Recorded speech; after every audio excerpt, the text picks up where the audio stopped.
नमस्कार दोस्तों, स्वागत है आप सभी का ऑनलाइन एग्जाम प्रिपरेशन पर which is the part of study for civil services. दोस्तों, आज की वीडियो में हम जानने वाले हैं राष्ट्रीय उद्यान, वन्यजीव अभ्यारण्य और जैव मंडल आरक्षित क्षेत्र में अंतर। इन तीनों में क्या डिफरेंस होता है, आज हम इसको जानेंगे, एक एक पॉइंट पर चर्चा करेंगे। और ये वीडियो आपके लिए इंपॉर्टेंट है, सारे एग्जाम के लिए इंपॉर्टेंट है, क्योंकि कहीं ना कहीं इससे रिलेटेड फैक्ट पूछ लिए जाते हैं। अगर आपसे आजकल जो पैटर्न एग्जाम में पूछा जाता है, जैसे पीसीएस का, तो स्पेशली आरओ में, यूपी पीसीएस में, आरओ में, बीयू में, ये एग्जाम का पैटर्न बहुत रहता है कि आपसे कथन वाले प्रश्न पूछे जाते हैं। आपको एक दे देते हैं कि जैसे आपको दे दिया, निम्नलिखित में से कौन सा कथन राष्ट्रीय उद्यान के संबंध में सही नहीं है, और दो कथन आपको दे देंगे। तो वहाँ पर आपको ऐसे प्रश्न पूछ लिए जाते हैं, तो उनके लिए आप प्रिपेयर रहें। तो आज इस पर हम चर्चा करेंगे। चलिए स्टार्ट करते हैं। जैसे कि राष्ट्रीय उद्यान की बात करें तो राष्ट्रीय उद्यान सरकार के द्वारा पूर्णतः नियंत्रण होते हैं। इन पर जो राष्ट्रीय उद्यान, नेशनल पार्क बनाए जाते हैं, हमने अभी पढ़े थे, आज ही आपको इसका वीडियो मिला होगा। तो नेशनल पार्क पर सरकार का पूरा कंट्रोल होता है, पूरा नियंत्रण होता है।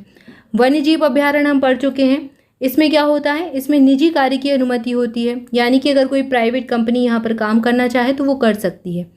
इसके साथ ही जो जैव मंडल आरक्षित क्षेत्र होते हैं, यहाँ पर सरकारी नियंत्रण तो होता है, लेकिन बाह्य क्षेत्र में, इसका जो बाहरी वाला इलाका होगा, बाहरी इलाके में निजी कार्य की अनुमति होती है। यहाँ पर जाकर अगर आप कोई काम करना चाहें तो कर सकते हैं, जैसे रिसर्च का काम करना है या फिर कुछ और काम करना है तो आप कर सकते हैं। तो ये बात है। इसके बाद लेकिन अगर राष्ट्रीय उद्यान है, नेशनल पार्क है, वहाँ पर जाकर आप कोई काम करना चाहें, आपको रिसर्च करनी है, कुछ करना है, आपका कोई प्रोजेक्ट वर्क है, तो आपको सरकार की अनुमति लेनी पड़ेगी। आप ये काम आसानी से नहीं कर पाएंगे।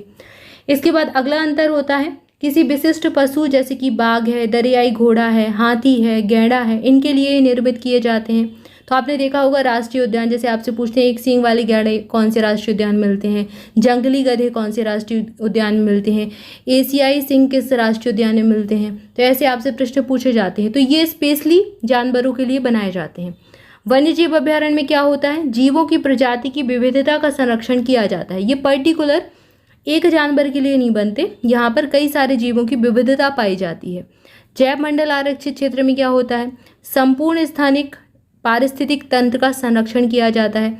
जैव मंडल में मतलब जो स्थान है, यहाँ पर जितने भी जीव होंगे, उस स्थान पर जो भी निवास करेगा, उन सब का संरक्षण किया जाएगा। ठीक है, तो ये डिफरेंस है। इसके बाद अगला तथ्य है, सभी प्रकार की मानवीय गतिविधियों पर रोक होती है राष्ट्रीय उद्यान में। नेशनल पार्क में कोई भी मानवीय गतिविधियां नहीं की जा सकती। वन्यजीव अभ्यारण्य में गैर व्यवसायिक प्रकृति की मानव गतिविधियां जैसे कि कृषि, जैविक खेती, काष्ठ दोहन या शहद, फल, कंद एकत्र करना आदि वन्यजीव अभ्यारण्यों में सीमित सीमा में की जा सकती है। ठीक है, जैसे कि कोई वन्यजीव अभ्यारण्य है, वहाँ पर आप उस क्षेत्र में चाहे तो जैविक खेती कर सकते हैं, जिसका कोई व्यवसायिक यूज़ ना हो, गैर व्यवसायिक किस्म की। अगर वो ज़मीन अच्छी है, वहाँ पर कोई अच्छी फसल उगती है, कोई अच्छा फल उगता है, तो उसका प्रयोग किया जा सकता है, लेकिन उसका व्यवसायिक प्रयोग नहीं किया जा सकता। ठीक है, तो ये काम यहाँ पर कर सकते हैं।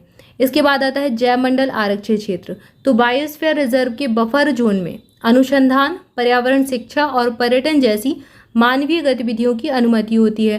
तो यहाँ पर पर्यटन किया जा सकता है, पर्यावरण शिक्षा के लिए आप जा सकते हैं, अनुसंधान कर सकते हैं। कहाँ पर, बफर जोन में। इसके कुछ जोन होते हैं, जैसे कोर जोन है, बफर जोन है, तो यहाँ पर, और बाह्य जोन होता है। तो बफर जोन में कर सकते हैं, कोर जोन में इसकी अनुमति नहीं है।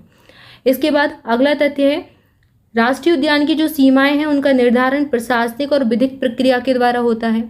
वन्यजीव अभ्यारण्य की सीमाएं निर्धारण जो है स्पष्ट नहीं होता इनकी सीमाओं का, और इनकी सीमाओं का जो जैव मंडल आरक्षित क्षेत्र है, इनकी सीमाओं का निर्धारण प्रशासनिक और विधिक प्रक्रिया के द्वारा होता है। इसके बाद राष्ट्रीय उद्यान में पर्यटन की अनुमति होती है, वन्यजीव अभ्यारण्य में भी पर्यटन की अनुमति होती है, लेकिन जैव मंडल आरक्षित क्षेत्र में पर्यटन पर प्रतिबंध होता है।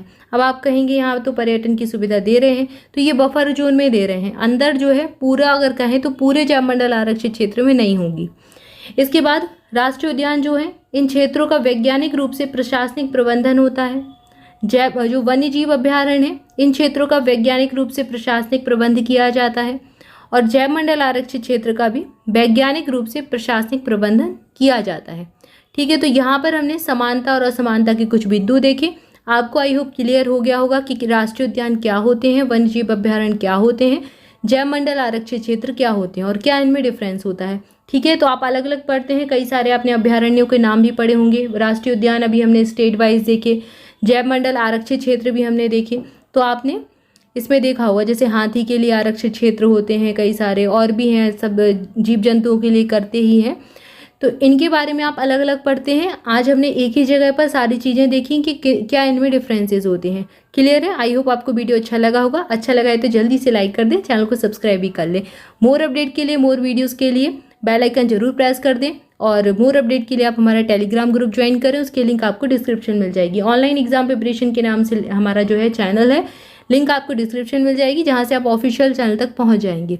इसके अलावा अगर आप स्टडी फॉर सिविल सर्विसेज की किसी भी पेड ग्रुप से जुड़ना चाहते हैं, किसी भी एग्ज़ाम के लिए, बीडीओ के लिए, बीईओ के लिए, आरओ के लिए, या फिर यूपीपीएससी प्री प्लस मेंस के लिए, यूपीपीएससी मेंस के लिए, या फिर यूपीएससी के लिए, या फिर आप यूपी ट्रिपल एससी के कोई भी एग्ज़ाम के लिए, जैसे जूनियर असिस्टेंट का एग्ज़ाम होने वाला है, ईपीएफओ का अगर आप कोर्स ज्वाइन करना चाहते हैं तो ज्वाइन कर सकते हैं। ईपीएफओ एपीएफसी के एग्ज़ाम के लिए तो कम ही टाइम बचा हुआ है, लेकिन हमारा कोर्स ऑलरेडी स्टार्टेड है।